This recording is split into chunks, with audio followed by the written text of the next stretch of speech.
તો ફરીવાર આપને એકવાર અમદાવાદની સ્થિતિ બતાવી છે કે જ્યાં અત્યારે અમદાવાદમાં ભારે પવન જોવા મળી રહ્યો છે, અમદાવાદના વાતાવરણમાં પલટો જોવા મળી રહ્યો છે।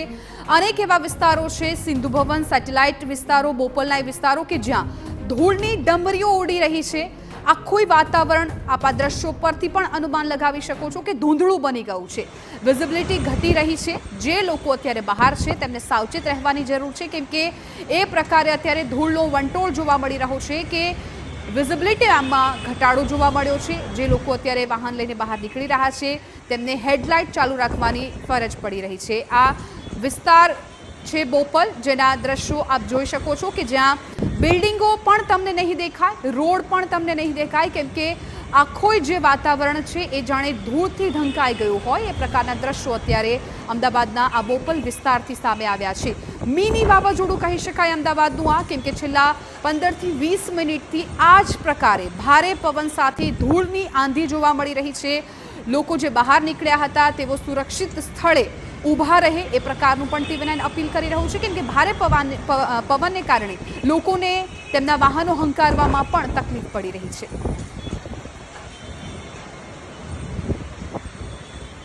તો અમારા સંવાદદાતા જિગ્નેશ પટેલ વધુ જાણકારી આપવા માટે જોડાઈ ગયા છે। જિગ્નેશ, છેલ્લા 15 થી 20 મિનિટમાં અમદાવાદના વાતાવરણમાં પલટો જોવા મળ્યો છે। અત્યારે જાણે ધૂળની ડમરીઓ ઉડતી હોય અને મિની વાવાઝોડું કહી શકાય એ પ્રકારની સ્થિતિ છે। અત્યારે તમે કયા વિસ્તારમાં છો અને શું આ જ પ્રકારની હજુ પણ પવનની ગતિ જોવા મળી રહી છે? શું અપડેટ?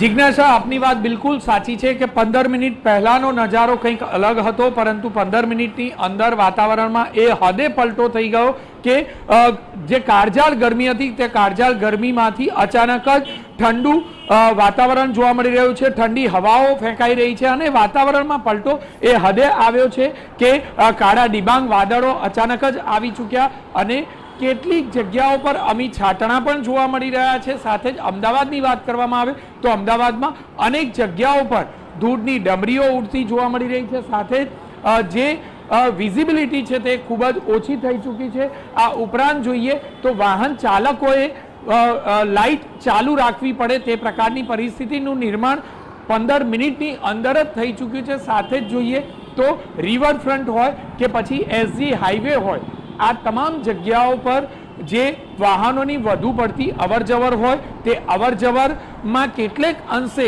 વાતાવરણમાં પલટો આવતા દ્વિચક્રી વાહનો હોય તેમને કેટલીક મુશ્કેલીનો સામનો કરવો પડી રહ્યો છે। હાલમાં અમે છીએ માનસીથી લઈને કેશવબાગ તરફ જવાના માર્ગ પર, જે જગ્યા પર વાહનોની અવરજવર આમ પુષ્કળ જોવા મળતી હોય છે, પરંતુ વાતાવરણમાં પલટો થવાના કારણે કેટલેક અંશે ઓછી સંખ્યા વાહનોની જોવા મળી રહી છે। એટલે કે જે વરસાદ છે તે વરસાદની આગાહી અને વાતાવરણમાં પલટાની જે આગાહી હતી તે બિલકુલ ખરી ઉતરી છે। સાથે જ અમદાવાદમાં કેટલાક વિસ્તારોમાં અમી છાંટણા પણ જોવા મળ્યા છે। હજુ વરસાદ વધુ આવે તેવી પણ શક્યતા જે હવામાન વિભાગ છે તેમના દ્વારા કરવામાં આવી હતી અને એટલા માટે ગુજરાતમાં અનેક જગ્યાઓ પર જે વરસાદ છે તે વરસ્યો છે। કેટલીક જગ્યાઓ પર વધારે તો કેટલીક જગ્યાઓ પર ઓછો વરસાદ વરસ્યો છે। અમદાવાદમાં જોઈએ તો આપ મારી પાછળ જોઈ રહ્યા છો કે કેટલેક અંશે વરસાદે શરૂઆત કરી છે, ધીમી ધારે શરૂઆત કરી છે। રસ્તાઓ પર પડતા જે વરસાદના જે છાંટા છે તે સ્પષ્ટપણે જોઈ શકાય છે। વરસાદી છાંટાના કારણે હાલમાં વાતાવરણ એકદમ ભેજવાળું અને ઠંડક ભર્યું જોવા મળી રહ્યું છે। વધુ પડતા જે વાહન ચાલકોની જે સંખ્યા છે। જિગ્નેશ, હરીન પણ આપણી સાથે જોડાઈ ગયા છે। હરીન, અત્યારે તમે કયા વિસ્તારમાં ઉપસ્થિત છો અને જે રીતે અત્યારે પવનની ગતિ છે ત્યારે ખાસ તો જે હોર્ડિંગ્સ હોય છે, જે એડવર્ટાઇઝમેન્ટના બોર્ડ લાગેલા છે, જે વીજપોલ છે, આ તમામ બાબતોથી, આ તમામ જગ્યાએથી લોકોને દૂર રહેવું જોઈએ તો એમના માટે હિતાવહ રહેશે, કેમ કે પવનની ગતિ એટલી છે ગમે ત્યારે કોઈ દુર્ઘટના પણ સર્જાઈ શકે।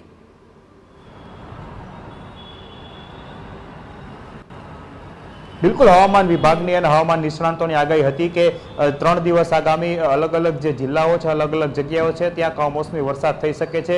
ઘણી જગ્યાઓ પર ગાજવીજ સાથે ધોધમાર વરસાદ થશે, તો ઘણી જગ્યાઓ પર છાંટા આવશે, તો ઘણી જગ્યાએ મિની વાવાઝોડાના રૂપે પવન પણ ફૂંકાશે. અમદાવાદની વાત કરવામાં આવે તો છેલ્લા 15 થી 20 મિનિટમાં છે ભારે પવન વંટોળ ફૂંકાઈ રહ્યો છે. હું દ્રશ્યો મારી પાછળના બતાવવા માંગીશ કે સેટેલાઇટ જોધપુર આ વિસ્તાર છે ને, જ્યાં આ પ્રમાણે જે ધૂળની ડમરીઓ છે તે સ્પષ્ટપણે જોઈ શકાય છે. અને જે રીતે પવન ફૂંકાતાની સાથે જ આપે જેમ કહ્યું કે જે રીતના હોર્ડિંગ્સ હોય છે અથવા તો અન્ય બેનર્સ હોય છે કે ત્યાં લોકોએ સાવચેત રહેવું જોઈએ, ત્યાં બાજુમાં ન જવું જોઈએ, કેમ કે ભારે પવનના કારણે કદાચ તેને પડવાની શક્યતાઓ પણ રહેલી છે. તેને જ લઈ અને જે રીતે લોકોએ પણ સાવચેતી વર્તવાની જરૂર છે. જો કે હાઈવે ઉપર જે રીતના ભારે ડમરીઓ ફૂંકાઈ હતી તેને લઈને વાહન ચાલકોને મુશ્કેલી પડી હતી અને તેઓ થોડીવાર માટે જાણે કે વાહન વ્યવહાર થંભી ગયો તેવા દ્રશ્યો સર્જાયા હતા. જે રહેણાંક વિસ્તારો છે ત્યાં પણ જે રીતના વૃક્ષો છે, ભારે પવનના કારણે વૃક્ષોની આસપાસ પણ લોકોએ ન જવું જોઈએ, કેમ કે આવા પ્રકારના જે પવન ફૂંકાતા હોય છે ત્યારે કદાચ વૃક્ષો પડવાના પણ બનાવો બનતા હોય છે. તેને લઈને પણ લોકોએ સાવચેત રહેવું જોઈએ. જો કે પવનની ગતિ ધીમી થઈ ગઈ છે. ઠંડા પવનો અચાનક જ અમદાવાદ શહેરના અલગ અલગ વિસ્તારોમાં શરૂ થઈ ચૂક્યા હતા.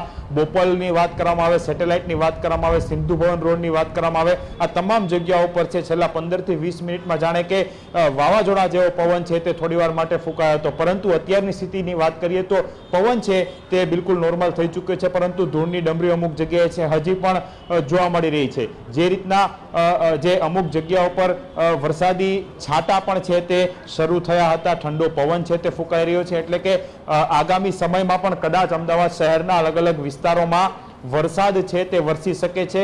અને અત્યારે જે રીતના પવન છે તે તો થોડો ધીમો પડ્યો છે, પરંતુ જે રીતે સતત 15 થી 20 મિનિટ અમદાવાદ શહેરના અલગ અલગ વિસ્તારોને ખાસ કરીને પશ્ચિમ વિસ્તારોમાં જે ભારે પવન શરૂ થયો હતો, થોડીવાર માટે જાણે કે મિની વાવાઝોડું આવ્યું હોય તેવા દ્રશ્યો અલગ અલગ જગ્યાઓ પર સર્જાયા હતા. અને હવે જે છે કદાચ હવામાન વિભાગ દ્વારા પણ આગાહી કરી છે કે આગામી સમયમાં વરસાદ પડી શકે છે, તો તેની શક્યતાઓ પણ છે તે વરસાદ પડે તેવી સેવાઈ રહી છે. જી બિલકુલ હરેન, જિગ્નેશ, આ બંનેનો આભાર. અત્યારે અમારા સંવાદદાતા અલગ અલગ વિસ્તારથી અમદાવાદના એ દ્રશ્યો બતાવી રહ્યા છે કે જ્યાં ભારે વંટોળ જોવા મળી રહ્યો છે, ધૂળની ડમરીઓ ઉડી રહી છે. અને અત્યાર સુધી તમે સાંભળ્યું હોય કે બરફની ચાદર, પણ અત્યારે જાણે આ વાતાવરણમાં ડમરીની ધૂળની ચાદર છવાઈ ગઈ હોય એ પ્રકારે દેખાય છે, કેમ કે કોઈ પણ બિલ્ડિંગ જોઈ શકાતી નથી, આગળના રસ્તાઓ જોઈ શકાતા નથી. અને જે લોકો અત્યારે બહાર નીકળી ગયા છે, ઘરે જવા માટે નીકળ્યા છે ઓફિસથી, એ તમામ લોકોને અત્યારે મુશ્કેલીનો સામનો કરવો પડી રહ્યો છે, કેમ કે વિઝિબિલિટી ઘટી ગઈ છે. લોકોને હેડલાઇટ ચાલુ રાખીને વાહન હંકારવાની ફરજ પડી રહી છે. અને ખાસ તો અત્યારે જે ટ્રાફિક એરિયા છે ત્યાં પણ મોટા પ્રમાણમાં ટ્રાફિક જોવા મળી શકે છે. અનેક એવા રસ્તાઓ છે કે જ્યાં લોકો પોતાના સાવચેતી માટે, પોતાને સેફ રહેવા માટે સાઈડમાં વાહનો રાખીને તેઓ ઊભા રહી ગયા છે, કેમ કે અત્યારે વાતાવરણમાં જે રીતે પલટો આવ્યો છે, છેલ્લા 10 થી 15 મિનિટમાં જોઈએ તો અમદાવાદમાં માત્ર વાતાવરણમાં ધૂળ દેખાઈ રહી છે, ભારે પવન અને ધૂળ. આ મિની વાવાઝોડું કહી શકાય. અને લોકો અત્યારે બહાર નીકળવાનું પણ ટાળે. અલગ અલગ રસ્તાના આ દ્રશ્યો આપ જુઓ. અમદાવાદના બોપલ હાઈવેના છે આ દ્રશ્યો, કે જ્યાં એસજી હાઈવેના આ દ્રશ્યો છે, જેમાં તમે સ્પષ્ટપણે જોઈ શકો છો કે તમામ જગ્યા પર માત્ર ધૂળ દેખાઈ રહી છે. સ્પષ્ટપણે એ ચિત્ર નથી દેખાતું, કેમ કે ધૂળની ડમરીઓ, વંટોળ છે એ અમદાવાદના વાતાવરણમાં ભળી ગયું હોય એ પ્રકારના દ્રશ્યો અત્યારથી સામે આવ્યા છે. સેટેલાઇટ વિસ્તાર, બોપલ વિસ્તાર, ઘુમા વિસ્તાર, થલતેજનો એ વિસ્તાર, સિંધુ ભવન રોડ, આ તમામ વિસ્તારોમાં અત્યારે મિની વાવાઝોડાની જાણે અસર જોવા મળી હોય તેવું લાગી રહ્યું છે. હવામાન વિભાગે કેટલા દિવસ સુધીની વરસાદની આગાહી, માવઠાની આગાહી કરી હતી, અને એ વચ્ચે અચાનક જ અત્યારે અમદાવાદના વાતાવરણમાં પલટો આવ્યો છે અને વંટોળ જેવો માહોલ જોવા મળ્યો છે. ત્યારે અમારા political editor Kinjal Mishra phone line પર અમારી સાથે જોડાઈ ગયા છે.